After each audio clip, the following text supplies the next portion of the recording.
पाकिस्तान पाकिस्तान भारतीय कुत्ते पाकिस्तान। भारत की जानिब से पाकिस्तान पर दहशतगर्दी के हमले और इसके खिलाफ पाकिस्तान फौज का भरपूर जवाब दिया गया है और इस पर पाक फौज से अफवाज पाकिस्तान से इजहार यकजहती की जा रही है। पाक फौज के बारे में जो आज हमारे जज्बात हैं उनका लफ्ज़ों में अहता करके नहीं बता सकता कि हमारी पाक फौज ने आज दुश्मन का सिंदूर उड़ा दिया और उसकी मांग खाली कर दी।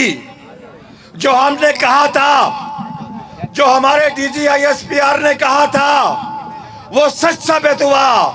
उसने कहा था कि हमारा हमला हम खुद वक्त मुतय्यन करेंगे और जगह भी खुद मुतय्यन करेंगे।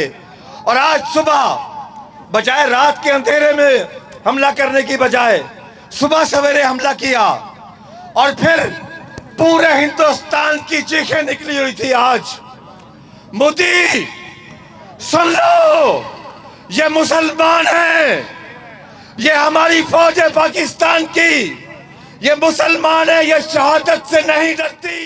पाकिस्तान इंडिया पाक फौज आसिम मुनीर। पूरी कौम का बच्चा बच्चा अपने मुल्क की खातिर और अपने अवाम की खातिर उन पे अपने सिपा सलार और उसके जवानों के साथ हमारी कौम का बच्चा बच्चा जान कुर्बान करने के लिए तैयार है। ये देख लो, हम एक हैं, हमारी और कोई पार्टी नहीं, हम किसी पार्टी नहीं, हमारा मुल्क हमारी पार्टी है और हम आपके साथ हैं, पूरी कौम आपके साथ है। हम मज़हारे तशक्कर कर रहे हैं। हाँ जी बिल्कुल, पूरे हिंदुस्तान को शमशान घाट बनाया गया है। पाक फौज ने भरपूर जो है जवाब दिया गया और इसी की बुनियाद पर मुल्तान और पाकिस्तान भर में अवाम जो है रैली निकाल रही है। अफवाज पाकिस्तान के साथ इजहार यकजहती की जा रही है।